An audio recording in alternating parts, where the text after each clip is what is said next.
Omuza mulungi omukutu ogwa Destiny Hope gwali ku Destiny Hope tu Age Media n'emikutu emirala bali kubanga otugoberera kitundu kyaffe kyakubiri tukomyewo tube nga ate tukutwala ddala mu maaso Mukama tukwebaza n'akaseera kano tukulembere mu Kristo Yesu mwana wa Katonda omulamu.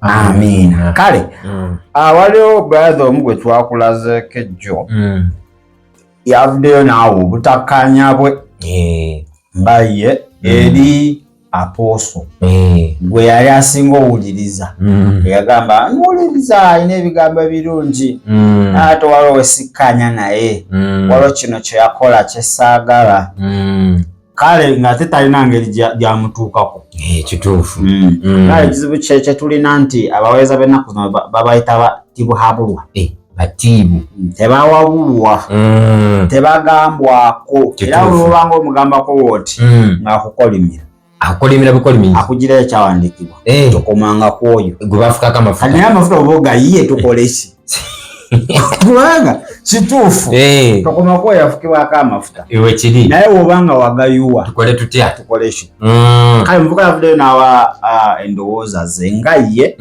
okusinza ku bimukosa ekituufu tiyayogedde on the behalf of everybody nga ye ate yali amusaba kyusaamu wenenye akati wavudde yamubuukidde yamuwalampiddewo banagana tobamanyi mbategeera bulungi bagala nnyo ezitokota emmotoka ze babuukira musumba mmundu yavudde n'agamba shut up nti sirika busirisi tuddamu kwogera ku Grace ebintu ebyo wabijjeewa gwe oli apooso okomanga gwe bafukako ki amafuta omusajja Mukama amukoze bulungi ali wala level nene lwaki mwagala ozimbira amannya ku balala kuzimbirako linnya kuwulumire babawo obusente mwogere ne mujja ne mwogera ulira n'akangakanga awo mayisa abakudda mu bigambo by'abakulu abakulu tebabaddamu leka tubikasukire ebigambo ebyo owulire omusumba yabadde abuulirira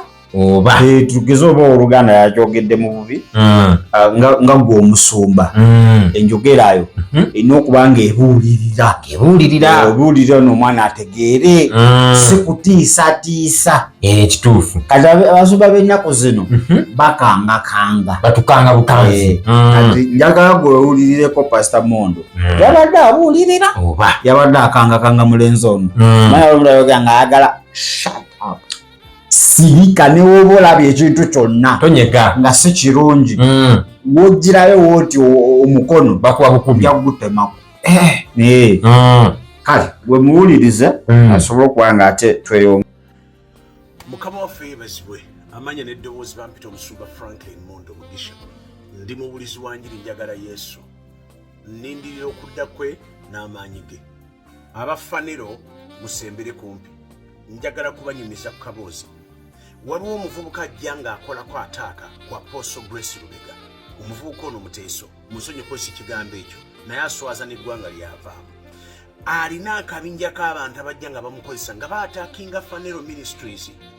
Anyway, kanjuge n'omuvubuka oyo omuvubuka gwe mulaba oyo he's one of the simplest smallest boys who are lost ndowooza in society. Apostle Lubega gogezaako kunafuya n'okuteeka wansi. Apostle Lubega is above you. Kati si byamwoyo byokka naye n'ebyomubiri in reality. Kati bulijjo sijja wano okwogera ku muntu yenna naye muvuka gwe kankwe ku masannyalaze nti gubadde onoonya. Stop talking about Apostle Lubega. And we are not just warning you. We are just not telling you. But we have people who are hard dice for Apostle Grace Lubega. And I'm one of them. But I've also come to gather intelligence. Nti olina abantu wasinka ne wandegya ne bakuwa $2,330,000 okujja ng'oyonoone Apostle Grace Lubega. Ekyo nakyo twakitegedde. Olina akabinja k'abantu abakuvugirira ssente mwasinkana Makerere ku Kivulu. Makerere Kivulu wansi waliwo hoteri mbuliranye zi hostel osinkanira abantu bo. Tulina footage wo ate gwe ng'ogenda ku street kunoonya bamalaya. You boy who you call yourself, that says the Lord. Ka footage weekali kati ffe titwagala kulirizinga ebintu bino. If we dare release it ojja kuwulira Kamulali Apostle Lubega muveeko abantu bafaniro baveeko genda okola ebintu byo kubanga mwogera ne tusirika manyita Apostle Bega tajja talina budde bukuddamu naye ffe tujja kuddamu. Don't dare stand before the work of God. Bana abavubuka banna batategeera kutegeera gye bava aliyoko atunula balina emyaka 18 oba 2 ayogeza Katonda gwe kwate ku Apostle Bega gwe tajja kwanukula naye ffe tujja kwanukula. Nze nkubuulira Mukama akuume. Omukoze ki? Mulidde. Abafanira abayise. Basembere. Akama mukakoze ki? Bakawulidde. Naye introduction ye mazemu amaanyi. Mbono nvuka mu steso. No, mu Kristo tewali muju oba munamawanga. Tuli kimu. Tewali mugagga oba mwavu. Tuli kimu. Fenna. Wali gambe waliyo oluganda mu Kristo. Manje bagala bawabula. Mbubote bawabula. Mpozera obagabe bana mbubote bawabula. Naye oyo kuba do ine ensonga. Point. Ayate ngeri je wajireseemu nawe. Yatukozemu si bulungi. Ntwalo omuvubuka bana muteso. That is not needed. Tekyetagise. Kristo tetwala kumanya oli wa tribe she. Tufa ku message. Kristo tuli omu. Kati obango ososola akumagana ne tribe ye. Kati tribe ye tebamanyi na bye ayogedde.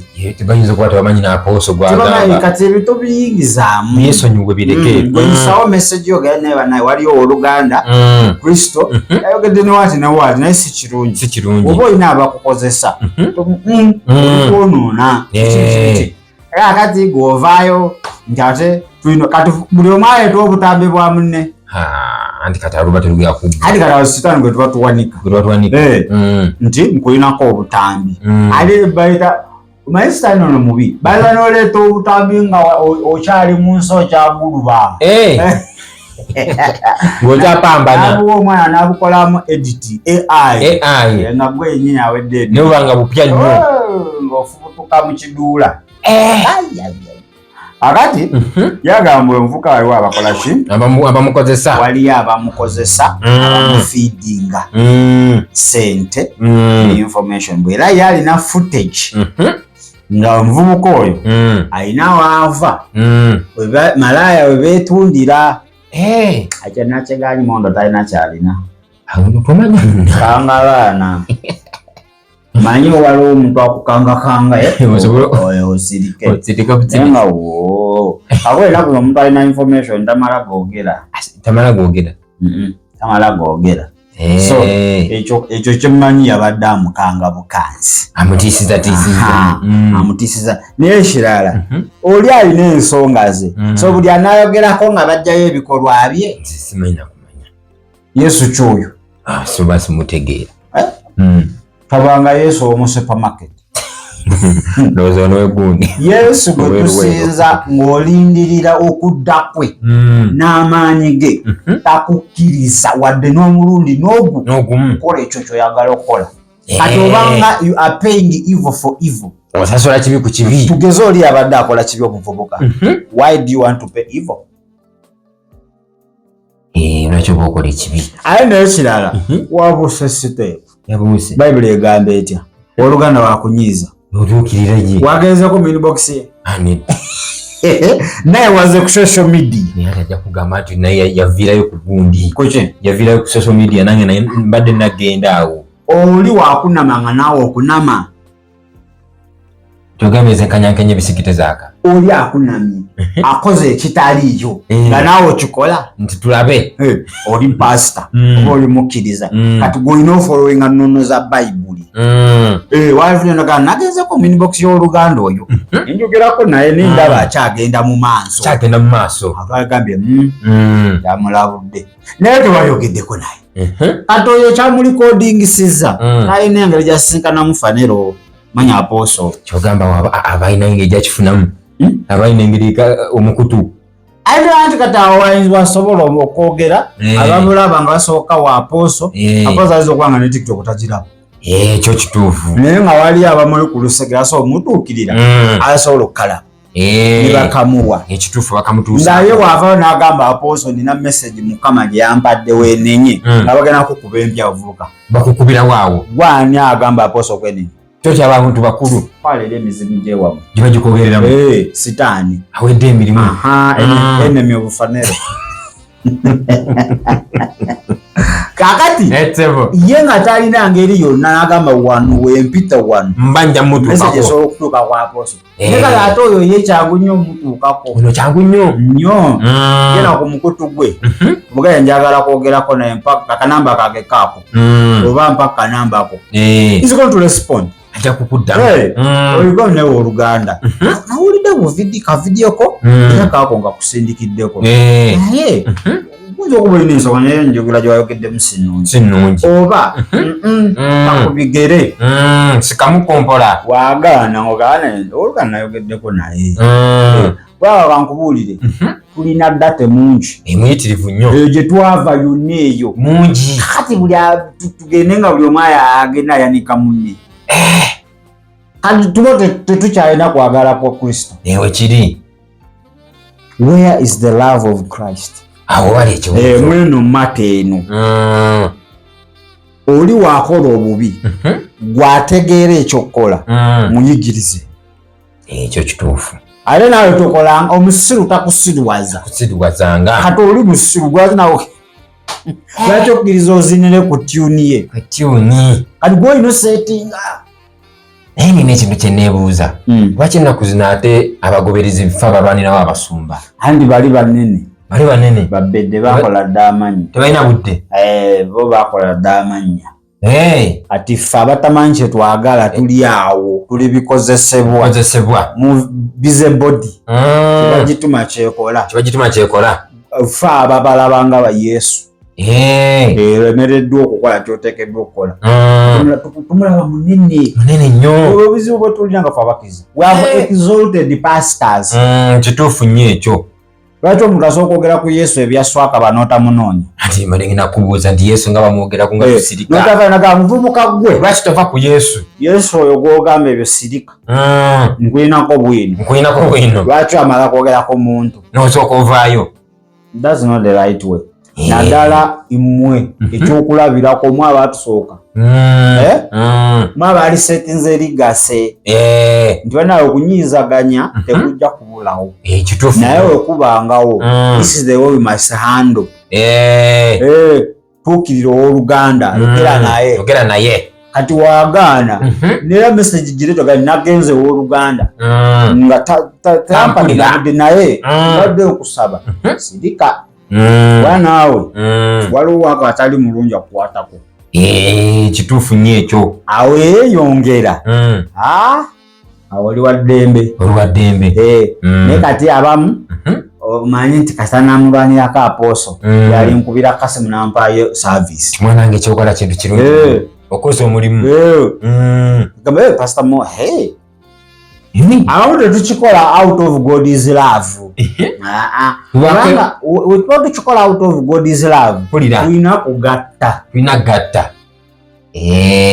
omwana oyo n'omulaga nti kyeyakoze si kirungi alekera awo nti n'Apostle baba kituufu kuba waatakimanya ajja kuwalampa omulala nondo naye omulage nti omwana oyo wabanga byayogera mulimu eggumba wuliriza bulungi wadde tosobola muddamu kuba level yo tosobola kwexchanginga bigambo emanya olwo level gy'otuukako nga wadde kyeboogera kituufu naye nga you can't exchange words ekyo kituufu olina kudda mabega wa kateni otereeze ensonga ozitereeze ekyo mu kanisa temuli simukyali njabyankwabi bintu byakwetulisa nja kutulisa amawowoolo oli musezi nti nawe oli abantu nawe oli mulogo olya n'embizi